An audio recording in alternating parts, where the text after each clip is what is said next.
Today I fucked up by not watering my tomatoes and underestimating physics. This happened about 30 minutes ago. So I've been COVID gardening since March, growing stuff from seeds, and my tomatoes are monsters. 6 feet high and still going. Temps have been in the upper 90s, so I need to water them twice a day. I check their condition, note they do need water, then see an actual tomato OMG. Since this is the first edible thing I've seen after 3 months of back-breaking work, I'm understandably excited. Lean forward to examine said first glorious tomato. As I do, my bright red hair swings into eyeball range, and I see a giant fucking wasp tangled in it. Now, in hindsight it probably was normal sized, but as it was right in front of my eyeball, I promise you it looked gargantuan. The wasp is, as you can imagine, not terribly pleased to be trapped in the thickets of my hair. I do not panic, however. I grab the base of that hank of hair and hold it while still leaning forward so the angry little bastard doesn't swing directly into my face. I go into problem-solving mode. Wasp does not wish to be in my hair. I do not wish the wasp to be in my hair. Yet, I sense,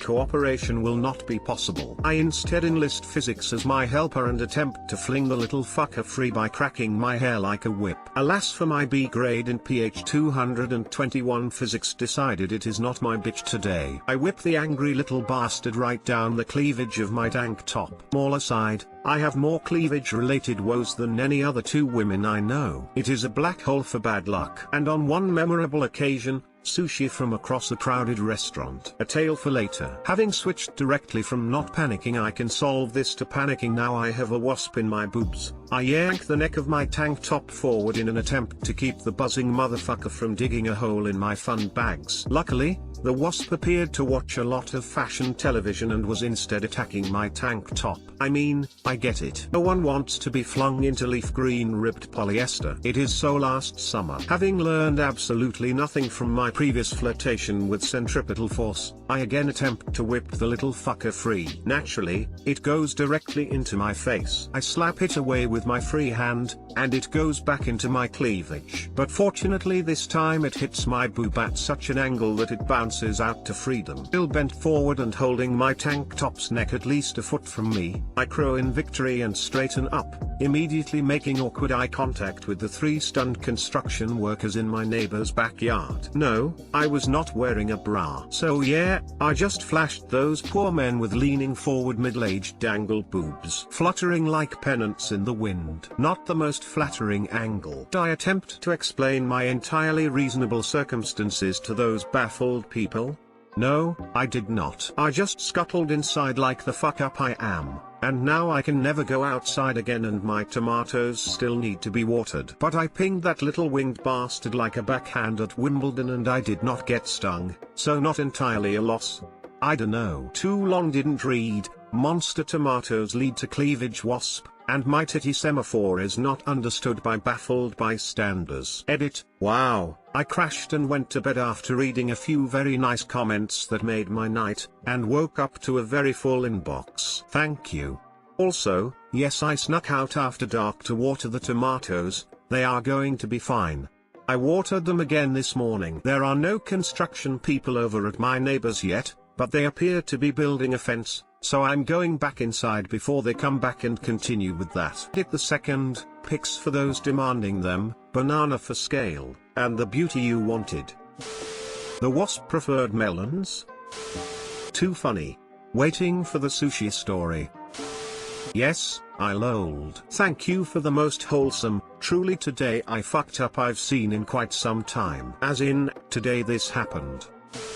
This is a relatable story. If it had been me there would be no doubt among the construction workers as to why my tits were swaying in the wind because I would be screaming bloody murder. Like the time I was gardening on my porch and bird decided my, luckily voluminous, hair was a threat to its nest and decided to attack my head. Or the time I heard a squirrel falling above my head and screamed and then it fell to the ground a foot in front of me and I screamed some more. Basically the construction workers would be able to infer the issue. I've never been stung so the fear runs deep due to my imagination. I laughed so hard at this. You have a gift for writing. I hope your tomatoes make up for your trouble. Today I fucked up by being too nice and nearly dying. This happened today in New Zealand. I walked home after 1 AM, drunk from a night out, an unsafe FU in itself, and upon arrival realized I had no house key. Not wanting to bother my flatmates by waking them up, in a classic too nice Kiwi move of feeling apologetic simply for existing, my lizard brain decided to wait out the night in our backyard instead.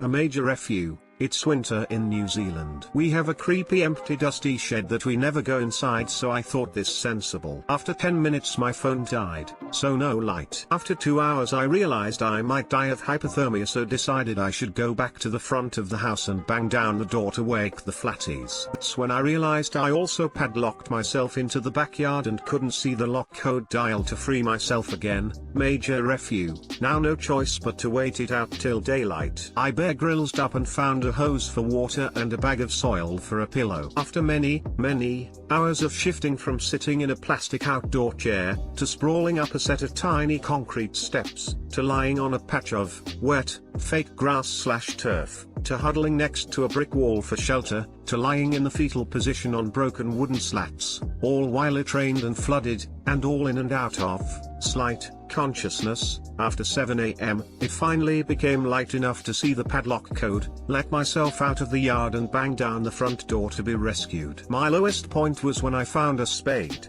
dug a hole, and shat in my own backyard. At least my apologetic drunk brain shat away from the crops and politely returned the spade afterwards. My flatmates are horrified that I didn't just wake them in the first place. They would never have minded if I did. I might be lucky to be alive and well, albeit a fuckwit. Worst of all, this afternoon we found Mikey on the ground right outside the front door, under a container of melted ice cream, that I brought back from town. Fuck knows why. Turns out I had it all along. Too long didn't read. Drunk me locked myself outside overnight in the harsh NZ winter and shat in my own backyard. But turns out had my house key all along.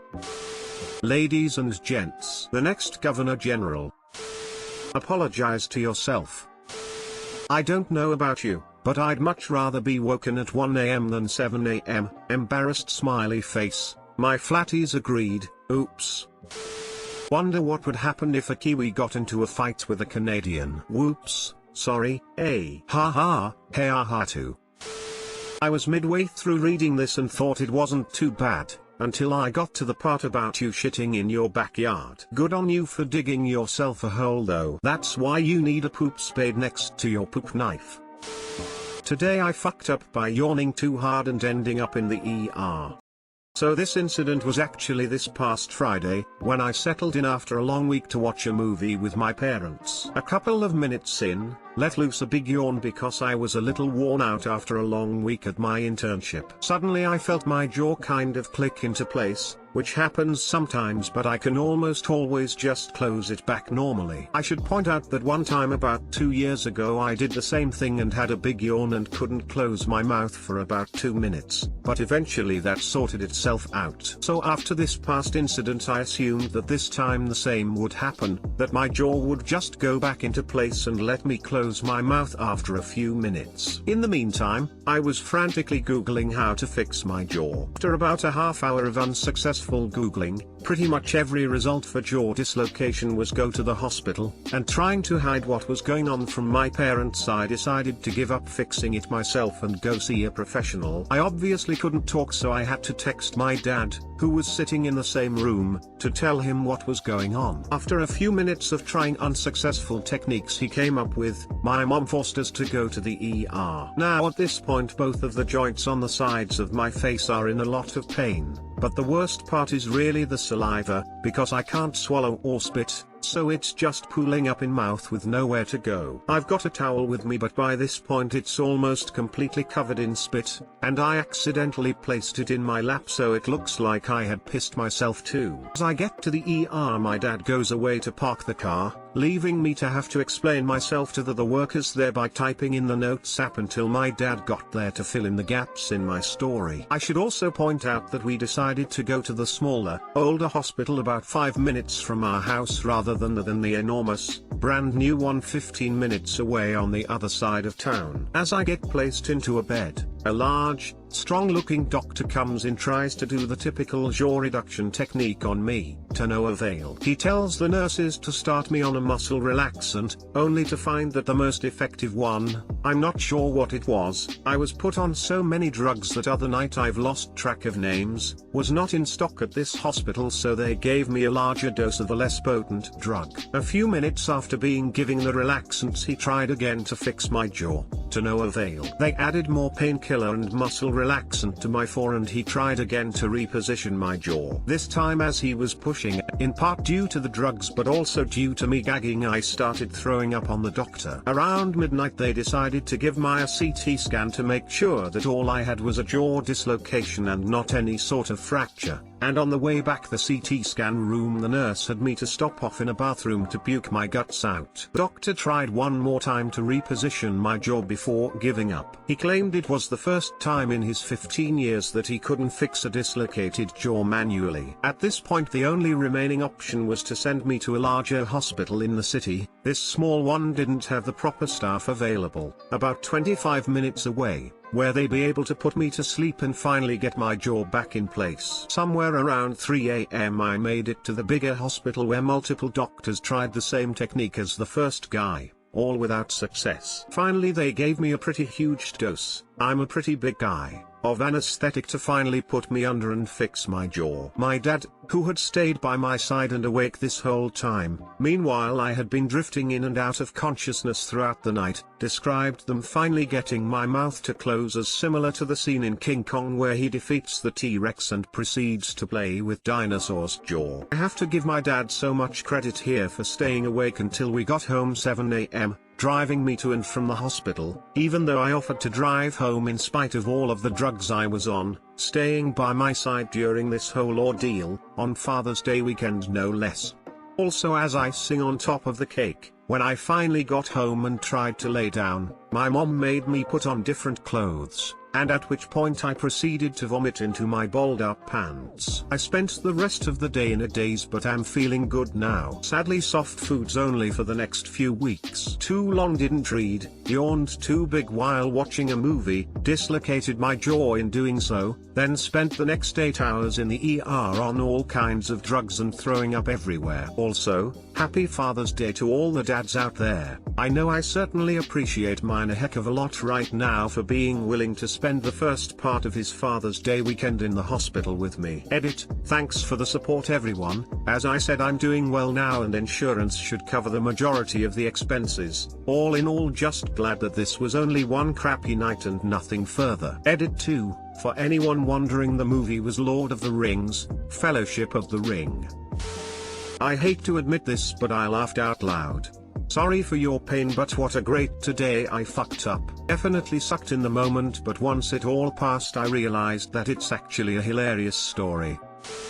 I yawned like 3 times reading this and was terrified every single time. Edit, please stop replying, it's making me yawn more. Frown. Dude, I have TMJ and jaw problems similar to this intermittently. My greatest fear is literally what happened to you. Glad for you that it got fixed, but you can't blame yourself for yawning. TMJ is a bitch. Daily jaw exercises can strengthen the muscles to better support the joint. My jaw stopped clicking after about a week. My doctor told me to press my tongue against my soft palate and hold my jaw open at the width just before it clicks for 10 seconds. Rest for 30 seconds, then repeat for about 5 minutes. Do this twice a day, every day. A mouth guard can also be a big help if you grind your teeth at night. Edit, wow, my first award. I'm glad I could be helpful to so many people, smiley face. I've locked up my jaw from yawning before. Always have been terrified of actually dislocating it. You just described one of my nightmares. I can't imagine throwing up with my jaw stuck open either. I'm so sorry. I'm glad you feel better though. As someone who has a clicky jaw, this is terrifying and I'm never yawning again. Glad you're okay, hope it stays that way.